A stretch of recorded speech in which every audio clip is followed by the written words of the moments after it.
আমি দৃঢ়ভাবে বলতে পারি 5ই আগস্টের আন্দোলন যদি ব্যর্থ হতো, গণসংগ্রাম যদি এই দমন নিপীড়নের মুখে যদি স্তব্ধ হয়ে যেত, তাহলে বাংলাদেশকে আনুষ্ঠানিকভাবে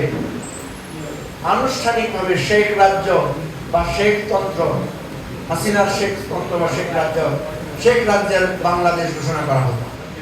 আপনারা জানেন, জুলাই গণ অভ্যুত্থানের পরে যে কয়েকটি কমিশন গঠন করা হয়েছিল, তার মধ্যে একটা গুরুত্বপূর্ণ কমিশন ছিল গণমাধ্যম কমিশন, গণমাধ্যম সংস্কার কমিশন। সেই গণমাধ্যম সংস্কার কমিশন গঠনে আমরা এখানে যারা আছি অনেকে অবদান রেখেছিলাম। কিন্তু আফসোসের বিষয় যে সেই কমিশনের কোনো সুপারিশ বাস্তবায়নের মুখ দেখেছে কিনা বা সুপারিশগুলো কতটুকু অগ্রসর হয়েছে সে সম্পর্কে আমরা কোনো কিছুই জানি না। আমি আজকে আপনাদেরকে অনুরোধ করব যে আপনাদের উচিত গণমাধ্যম কর্মীরা যারা আছেন তারা এটার জন্য একতাবদ্ধ হয়ে আন্দোলন করা, সংগ্রাম করা।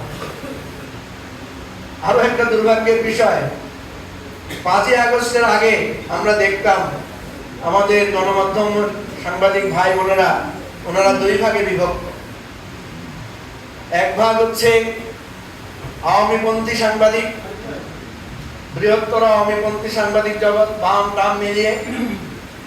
আরেক ভাগ হচ্ছে এন্টি আওয়ামী লীগ, বৃহত্তর বিভাজন, দুই ভাগ। কিন্তু 5ই আগস্টের পরে আমরা দেখছি সেখানে 3টা ভাগ হয়েছে। হচ্ছে বিএনপি পন্থী সাংবাদিক, জামাতপন্থী সাংবাদিক, আর আওয়ামী গুম সিনিয়র নানা চক্রের আরেক গ্রুপ সাংবাদিক বা কিছু হিজরতকারী সাংবাদিকও আছেন।